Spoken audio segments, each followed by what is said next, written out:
Friends, अब इस कहानी में हम आलसी गधे की कहानी शेयर कर रहे हैं। कहानी नमक के व्यापारी के गधे की है, जो आलस के कारण ऐसी हरकत करता है कि उसे लेने के देने पड़ जाते हैं। गधा ऐसा क्या करता है? उसके साथ क्या होता है?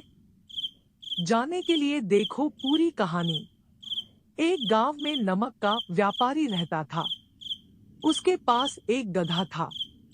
व्यापारी रोज अपने गोदाम से दुकान तक नमक ले जाने के लिए गधे का इस्तेमाल किया करता था।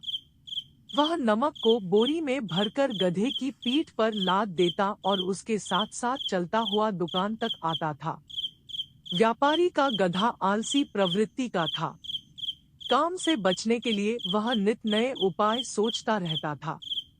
गोदाम से दुकान तक के रास्ते में एक नदी पड़ती थी, जिस पर एक छोटा पुल बना हुआ है। एक दिन नदी पर बने पुल पर चलते समय अचानक गधे का पैर फिसला और वह नदी में जा गिरा। नदी के पानी से नमक की बोरी भीग गई। जब तक व्यापारी ने गधे को पानी से निकाला, तब तक बोरी में भरा बहुत सारा नमक घुल चुका था। गधा जब चलने लगा तो उसे बोरी का भार बहुत कम महसूस हुआ और वह खुश हो गया। उसने सोचा कि अपने ऊपर लगा बोझ हल्का करने का ये बहुत बढ़िया तरीका है। अगले दिन वह जानबूझकर नदी में गिर पड़ा। नमक पानी में घुल जाने से बोरी का वजन फिर कम हो गया। उसके बाद से वह हर रोज ऐसा ही करने लगा।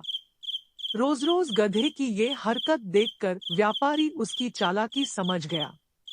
उसने गधे को सबक सिखाने का फैसला कर लिया और अगले दिन बोरी में नमक के स्थान पर रुई भरकर गधे की पीठ पर लाद दिया। रुई हल्की थी। इसके बाद भी आलसी गधे ने सोचा कि क्यों न रोज की तरह नदी के पानी में गिरकर इस वजन को और कम कर लिया जाए। इसलिए वह जानबूझकर नदी में गिर पड़ा। लेकिन इस बार बोरी में नमक नहीं बल्कि रुई थी। पानी में भीगकर रुई का वजन कई गुना बढ़ गया। गधा जब उठकर चलने को हुआ तो इतने भारी बोझ से उसका बुरा हाल हो गया। उस दिन के बाद से उसने कभी आलस न करने का निर्णय किया। सीख: एक, आलस का फल कभी न कभी मिल ही जाता है। दो, एक ही उपाय हर बार कारगर सिद्ध नहीं